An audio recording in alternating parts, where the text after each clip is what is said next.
धन्यवाद सर, आपने मुझे बोलने का मौका दिया और आपने सविस्तर से सुनने का भी बात यहाँ पर रखी। इसीलिए मैं अपने बात को ठीक ढंग से रखूँगा और मैं यही चाहता हूँ कि सरकार के लोग ठीक से सुने और इसका उत्तर वो ठीक से दे, यही मेरी अपेक्षा है और आप मुझे डेफिनेटली सपोर्ट करेंगे, ये मेरी आशा है। सर, मैं शुरू करता हूँ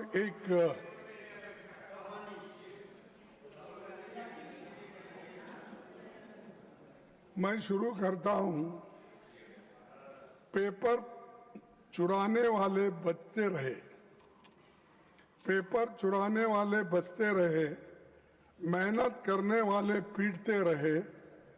ये कैसा न्याय, ये कैसी रीत, गुनाहगार हंसते रहे, मासूम सिसकते रहे। यानी मासूम लोग आज मासूम, तो ठीक है, आपका हिंदी बहुत अच्छा होगा, आपका हिंदुस्तानी भी अच्छा होगा, मेरा भी थोड़ा हिंदुस्तानी सुनिए। सर, मैं ये इसलिए कह रहा हूं कि पेपर लीक होने से कितने मासूम लोगों का नुकसान हुआ और कितने लोग पीटे गए, कितने माँ बाप परेशान हैं, कितने औरतें बच्चे परेशान हैं। इसको जाहिर करने के लिए ये बात मैंने आपके सामने रखी। सभापति जी, आप अभी पब्लिक एग्जामिनेशन अमेंडमेंट बिल 2026 में जो जहाँ चर्चा के लिए आई है, उसमें सिर्फ आंकड़े बदले हैं। मेरे पास पूरा ये है बिल, तो उन्होंने पढ़ा, वो बिल मेरे पास भी है। इसमें सिर्फ आंकड़े बदलते गए, उससे कुछ होने वाला नहीं है।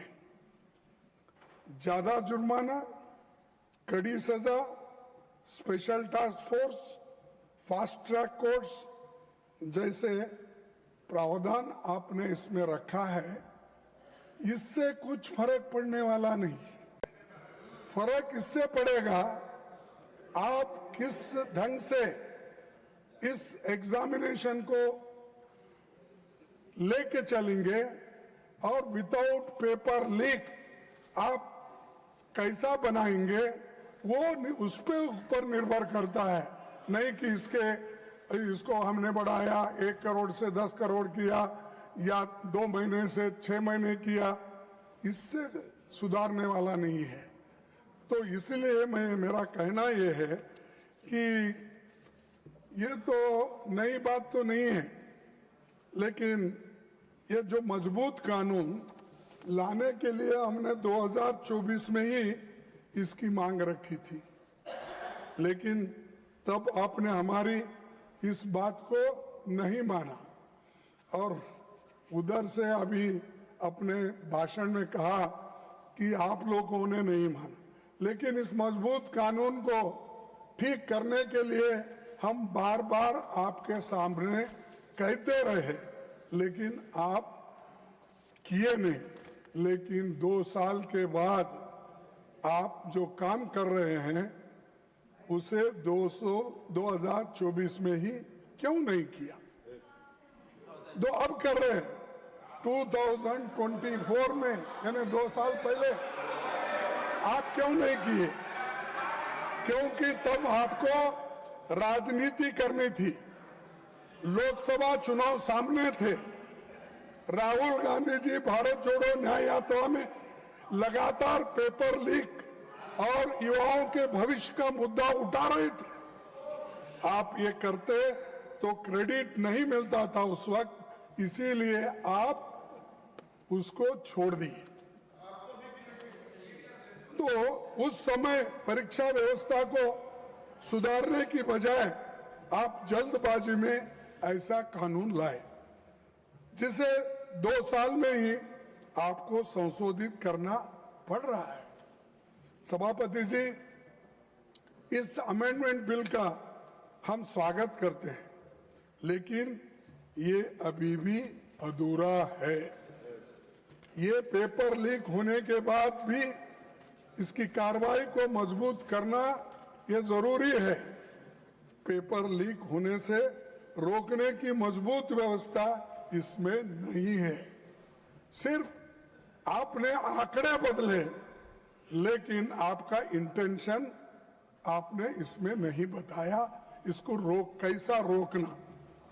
इसीलिए मैं ये कहूंगा कि ये सब जो माहौल आज चल रहा है, इस माहौल को ठंडा करने के लिए और जो आज हमारे विद्यार्थी युवा जो सड़क पे आए हैं, उनको ठंडा करने के लिए ये बिल लाया गया है। ये है सो समस्या को सुलझाने के लिए नहीं। सभापति जी, पिछले 2 महीने की घटनाओं ने देश को झकझोर दिया है। देश भर के छात्रों और नौजवानों ने परीक्षा व्यवस्था की नाकामियों के खिलाफ आवाज उठाई। विपक्ष ने उनकी आवाज सड़क से लेकर संसद तक उठाई। बढ़ते जनदबाव के आगे सरकार को घुटने टेकने पड़े। मैं देश के छात्रों, नौजवानों को मुबारकबाद देता हूं। उनका संघर्ष रंग लाया और सरकार को झुकना पड़ा और प्रधानमंत्री को, प्रधान को हटाना पड़ा। और इसीलिए ये युवाओं की ताकत है। और जब युवाओं की ताकत देखने के बाद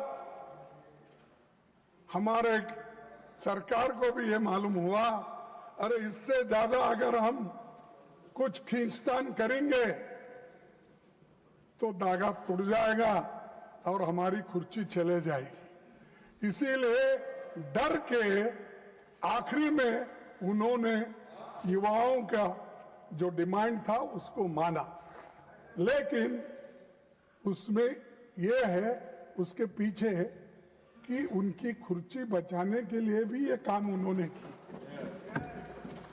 ना कि विद्यार्थियों के समस्या को समझाने के लिए, सुलझाने के लिए नहीं की। कुर्सी कैसा बचाना है। और इतना एजिटेशन हो रहे हैं सब कुछ। और हमारे जितेंद्र सिंह साहब भी इसको सुलझाने के लिए सड़क पर आना पड़ा। उनको भी कहना पड़ा कि नहीं नहीं ये अच्छा नहीं, वो ये, क्योंकि उनको बैठे बैठे रहने को विनती कर रहे हैं। मेरे पास भी झुक के एक दिन आएंगे, वो वक्त भी होगा। तो सर, प्रधानमंत्री ji, Giriraj ji please, Giriraj ji please. Sir, तो वो समझाने की भी कोशिश करे, आए सब बोले, लेकिन डर इसका था उनको। वो जो सत्याग्रह या वो जो एजिटेशन था राहुल जी ने उस दिन किया, वो एकदम डर गए और डर के बोले कि ये ठीक, इसको आगे बढ़ाना ठीक नहीं है। तब उन्होंने ये तय किया कि प्रधान को हटाया जाए, शिक्षा मंत्री को हटाया। तब ये एक उनका अंदरूनी विचार है। और आप किसी से भी पूछिए, वो दिल में उनके है लेकिन बाहर नहीं बोलते, क्योंकि मोदी जी अपने कुर्सी के लिए ये सब कुछ किए। ये कदम तभी उठाया जब छात्र पेपर लीक, परीक्षा की गड़बड़ियों और संस्थागत नाकामियों की बात कर रहे थे। तब सरकार ने उनकी बात सुनने की बजाय उनको अराजक कहा और हर सवाल को राजनीति से जुड़ा बताकर खारिज कर दिया था। तो ये मैं क्यों कह रहा हूं साहब, जब विद्यार्थी पहले ये पूछे, महीनों से वो लोग वहां सड़कों पे बैठे और महीनों से एजिटेशन कर रहे थे, अपनी बात रख रहे थे, उस वक्त आप क्यों नहीं पूछे? उस वक्त उनके पास क्यों नहीं गए? उनके पास क्यों आप निगोशिएट नहीं करे? बाद में बुला के नड्डा साहब अपने चेंबर में बुला के समझाने के बजाय जिस दिन वो वहां बैठे थे उसके 2 दिन बाद या 3 दिन बाद अगर आप जाते तो ये समस्या नहीं होती, इतने लोग लाठी नहीं खाते थे, इतने लोग बर्बाद नहीं होते थे, इतने लोग बारिश में नहीं रहते थे। तो ये आपकी वजह से, आपके सरकार की वजह से ये सब भुगतना पड़ा। उसके कारण बीजेपी सरकार है, मोदी जी है, सबसे बड़े हमारे होम मिनिस्टर है अमित शाह साहब, जो दिख रहे ही नहीं। मैं देख रहा हूं, नहीं तो बाकी के छोटे छोटे इश्यू में आके बार बार अपनी बात रखते हैं, हर तरफ घूमते हैं। तो किस तरफ क्यों नहीं घूम रहे मुझे मालूम नहीं। डरे हुए हाँ, डरे हुए तो ये प्रधानमंत्री भी मुंह नहीं खोल रहे और हमारे होम मिनिस्टर भी नहीं हो रहे, क्योंकि यहां पर दिल्ली में ही इतनी गड़बड़ हो रही है और आप होम मिनिस्टर हो, लॉ एंड ऑर्डर देखते हो, इतना होने के बावजूद भी, गड़बड़ी होने के बाद आपका मुंह भी नहीं खुल रहा। क्या कोई स्टिच कर दिया क्या? मुंह को बंद कर दिया? बोलना चाहिए था खुलकर। देश का नुकसान होने के बजाय देश के भलाई के लिए आपको बोलना पड़ता है, मुंह खोलना पड़ता है, कभी इंसल्ट भी सहन करना पड़ता है। आप करना पड़ता नहीं, मैं नहीं आऊंगा, मैं नहीं बोलूंगा।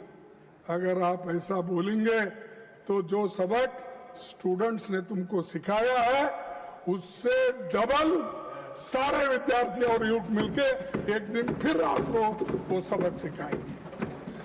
सर, 20 जुलाई 2026 को हजारों छात्र शांतिपूर्वक संसद की ओर मार्च कर रहे थे।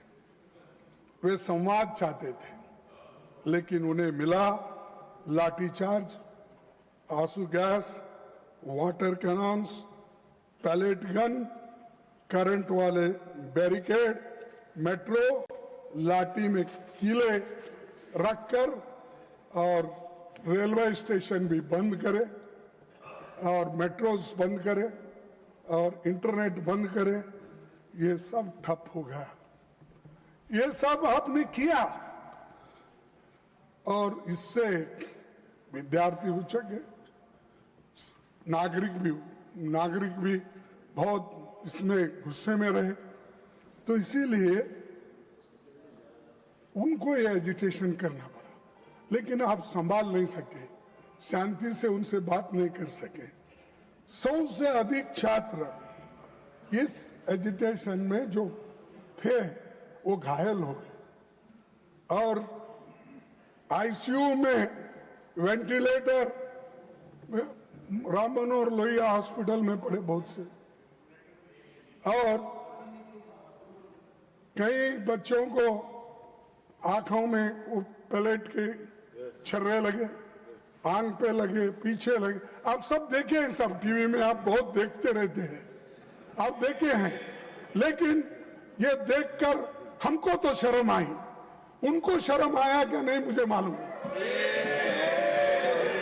जो मुझे शर्म आया, अरे मेरे विद्यार्थी जो गांव से आए, स्टेट से आए, उन बच्चों को पैलेट्स का यूज करके उनको मार रहे हैं और हॉस्पिटल में गिरे हैं।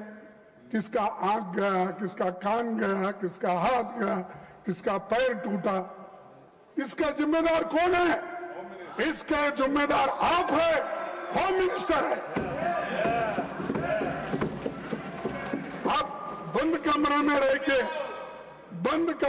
रह के आप सुन रहे होंगे मेरी बात, लेकिन आप बंद कमरे में रह के बहुत दिन छुप नहीं सकते। एक दिन हम बाहर खींच के लाएंगे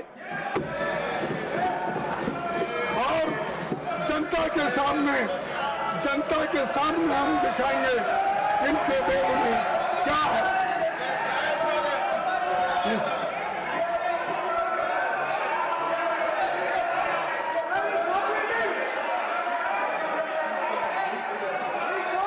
Now I call upon the leader of the House. All of you take your seat. All of you take your seat. All of you take your seat. Now I call upon the leader of the House. सभापति जी, एक minute, सभापति जी, एक minute. When he speaks, no. सभापति जी, I call. When he is speaking, if he wants, I will call him. When the leader of the House is speaking, if the leader of the opposition wants to intervene, I will call the leader of the opposition. सभापति जी, Yes. सभापति जी, leader of the opposition को हम शांति से सुन रहे हैं और प्रजातंत्र में शांति से सुनना ये हमारी जिम्मेवारी है सरकार की। लेकिन मेरा निवेदन है लीडर ऑफ ऑपोजिशन से कि वह तर्क के साथ भावावेश में ना आए और भावावेश में ऐसे शब्दों का प्रयोग न करें जो असंसदीय है। अभी जो उन्होंने एक वाक्य यूज किया वह असंसदीय है, उसे कार्रवाई से निकालना चाहिए और आगे भी आप बनाव में ना आए। वो मैं नहीं बोल सकता, वो मैं नहीं बोल सकता। Any unparliamentary by either side that will be expunged. No, don't insist on it. Please try to be within the framework so that the smooth, wonderful debate should take place. Sir, मैं कभी unparliamentary word इस्तेमाल नहीं किया। मैंने यही कहा, हम बोले तो जनशक्ति, जनन, लोग, विद्यार्थी, महिला, ये लोग। मैं नहीं ऐसा जाके मैं खींच लेके आता हूँ नड्डा साहब को, होम मिनिस्टर को, ये नहीं बोला। मेरा कहना ये है कि ये जनशक्ति आपको खींच के लाएगी। कम से कम आके सदन में बैठो, बोलो, सुनो, रिप्लाई दो।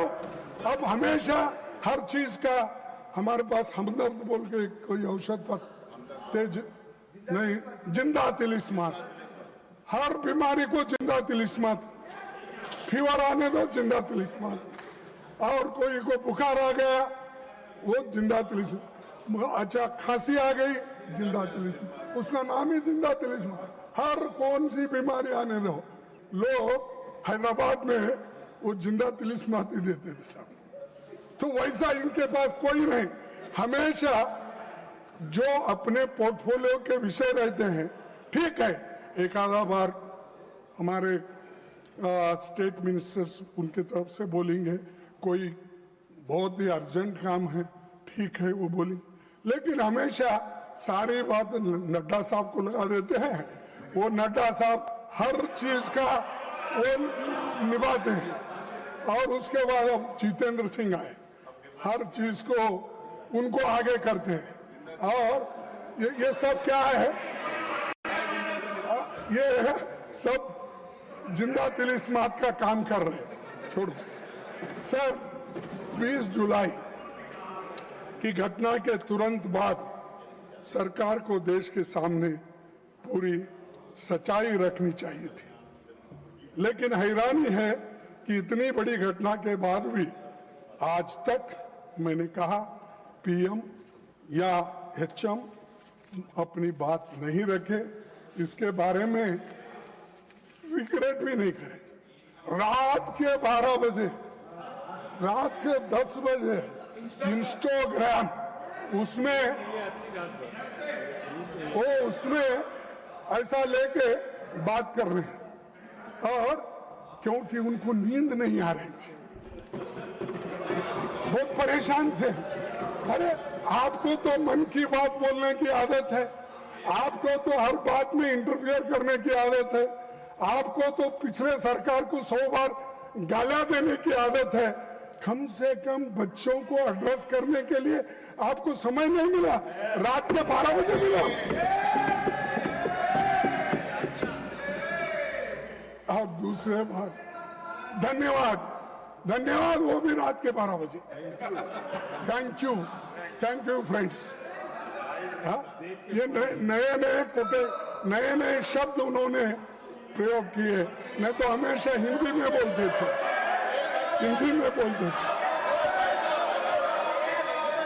सर, सवालों का जवाब चाहता है।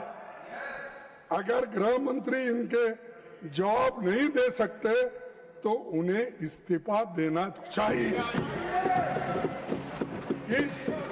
इन सवालों का जवाब अगर उनके पास नहीं है, अगर वो सफाई नहीं दे सकते यहाँ आकर, वो सदन में आके ही देना। मैं बाहर पूछ रहा हूँ थोड़ी, तो आना और वो देना चाहिए। और खासकर इस कारणों के लिए, इस वजह से वो जिम्मेदार है, उनको इस्तीफा देना चाहिए और प्रधानमंत्री उनको पूछना चाहिए। लेकिन प्रधानमंत्री की हिम्मत होती है या नहीं मुझे मालूम नहीं, लेकिन ये उसके जिम्मेदार है। जो चीजें मैं आपके सामने रखा, अगर वे इस्तीफा नहीं देते तो प्रधानमंत्री को उन्हें पद से हटाया जाना चाहिए और दूसरे बर्खास्त करना चाहिए। यह सिर्फ दिल्ली का मामला नहीं है, बिहार, उत्तर प्रदेश, आसाम में छात्रों पर हुई बर्बरता पर भी केंद्र सरकार चुप क्यों है? बिहार में, बंगाल में, बिहार में AK-47 का इस्तेमाल जिस पर हुआ तो आतंकवादी नहीं, छात्र था। छात्रों पर दमन हुआ, उनको जेल भेजा गया, FIR हुआ, पर किसी की जवाबदेही नहीं हुई। क्या सरकार को बच्चों पर हुई इस बर्बरता को लेकर जरा भी पछतावा नहीं है, जरा भी शर्म नहीं है? और मैं ये पूछना चाहता हूँ कि ये जो काम हुआ, जिस तरह शिक्षा मंत्री जी इस्तीफे के बाद संसद के परिसर में बहुत पहुंचे, तो सत्ता पक्ष ने उनका जैसा स्वागत किया कि कारगिल युद्ध में जीत के आए जैसा उनकी स्वागत। हाँ? और उससे ये संदेश क्या है कि आप नाकामियों का भी उत्सव मनाते हो। आप नहीं मानते, नड्डा साहब, दिल से आप नहीं मानते, क्या मानते हैं? इस सदन के मुख्य तौर पर जो मंत्री राजीनामा दिया, जिसके खिलाफ ये सब चार्जेस थे, क्या वो ऐसा अपना क्या बोलते हो, हाँ, वो सब मुकुट पहन के, शाल डाल लेके हंसते हुए, अरे तुम तो नाराजगी व्यक्त करना क्योंकि मैंने ऐसी गलती की, बच्चों को मारने पीटने लगाया, तो इसलिए ये ऐसी हालत मेरी हो गई। ये पश्चाताप करने के बजाय आपने जो ये अपना जलसा मना रहे। और दूसरी बात, सबसे बड़ा सवाल आज भी वही है। जब जंतर मंतर पर 1 महीने से ज्यादा समय तक शांतिपूर्ण आंदोलन चल रहा था, तब सरकार ने संवाद का रास्ता क्यों नहीं चुना? एक मंत्री के इस्तीफे के शिक्षा व्यवस्था नहीं बदल दी, यानी एक मंत्री को इस्तीफा देता है, उससे पूरे व्यवस्था, शिक्षा की व्यवस्था बदलती, ऐसा मैं तो नहीं मानता। क्योंकि वो एक कारण था। लेकिन इसको अगर आपकी सिस्टम वही रहेगी, आपका प्रयास वही रहेगा, तो निश्चित रूप से आप इसको सुधार नहीं सकेंगे।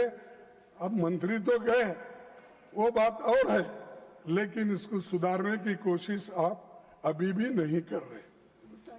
सर उल्टा, हमेशा उनकी आदत है हम जो बोलते हैं उसका उल्टा करना। अगर इंस्टीट्यूशंस वही रहेंगे, एनटीए वैसी ही रहेगी, एग्जामिनेशन सिस्टम नहीं बदलेगा और जवाबदेही तय नहीं होगी, तो कुछ महीनों के बाद फिर कोई नया पेपर लीक होगा और हम फिर इसी सदन में यही बहस हम लोग करते रहेंगे। क्योंकि पेपर लीक के बारे में आपने जो बिल रखा वो एक तरफ है, लेकिन इसको रोकने के लिए क्या करें वो इम्पोर्टेंट था। लेकिन आप सिर्फ लोगों को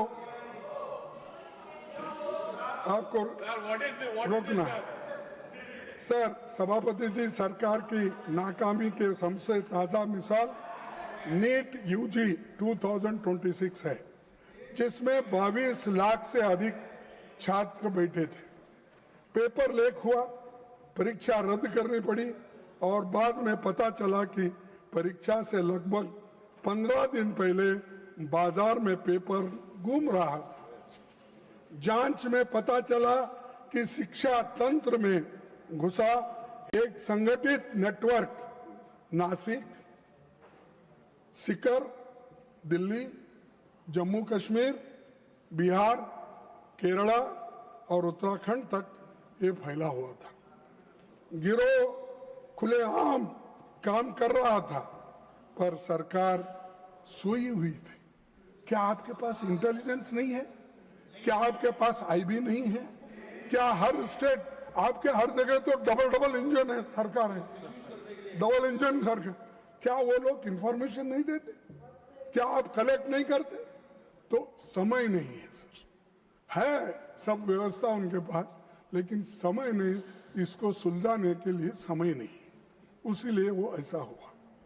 मैं पूछता हूं कि आपकी केंद्र और राज्य की खुफिया एजेंसी क्या कर रही थी, तो उसका जवाब उनके पास नहीं है।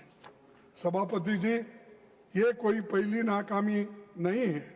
2015 से लेकर 16, 21, 24 और 2026 तक नीट बार बार पेपर लीक और गंभीर गड़बड़ियों के आरोपों से घिरता रहा। हर बार मोदी की गारंटी फेल होते गई। हमेशा बोलते रहे, मैं देख लूंगा, इस बार नहीं होने दूंगा, कड़ी से कड़ी सजा मिलेगी। कहाँ है कड़ी से कड़ी सजा? तो कड़ी तो टूट गई, लेकिन सजा किसको भी मिलेगी? सर, आज सरकार फास्ट ट्रैक कोर्ट्स की और स्पीडी इन्वेस्टिगेशन की बातें करती है, लेकिन उसका अपना रिकॉर्ड क्या है? 2024 नीट पेपर लीक मामले के मुख्य आरोपी को क्लीन चिट मिल गई है, जिनका नाम अभी हमारे जयराम रमेश जी ने लिया, मुखिया लिया। तो क्या किया साहब? उसको नाम मालूम है, जो आदमी किया वो भी मालूम है, डालना उसको।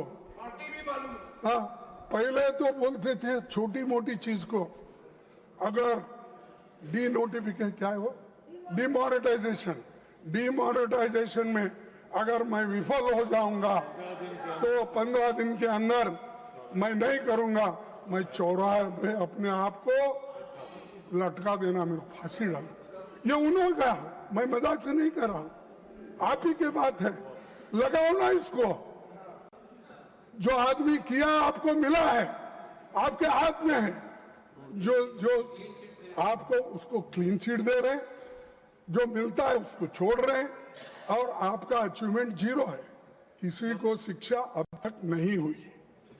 तो सर, 2026 मामले में दिल्ली की फास्ट ट्रैक कोर्ट में सीबीआई समय पर पेश तक नहीं हुई, और पिछले दशक में केंद्र और राज्य की कम से कम 152 परीक्षाएं पेपर लीक के शिकार हो गए और खड़गे जी, आज तक how much minutes more you want? Leak के मामलों में sir How many more minutes you want?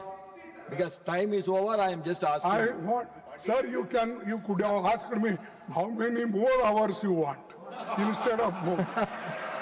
That again, that is correct, but we cannot sit endlessly. Sir, now. I will finish another half an hour. आज तक paper leak के मामले में किसी को सजा नहीं हुई। जब जांच और जस्टिस का यही हाल हो तो केवल कानून में कड़ी सजा लिख देने से न्याय नहीं मिलेगा। हर लीक लाखों छात्रों को ये संदेश देती है कि उनकी मेहनत की सरकार की निगाह में कोई कीमत नहीं है। इसका सीधा असर बच्चों के मानसिक स्वास्थ्य और पड़ता है और मोदी जी के कार्यकाल में लगभग 1.25 लाख छात्रों ने आपकी सरकार की नाकामियों के वजह से सुसाइड कर लिए हैं।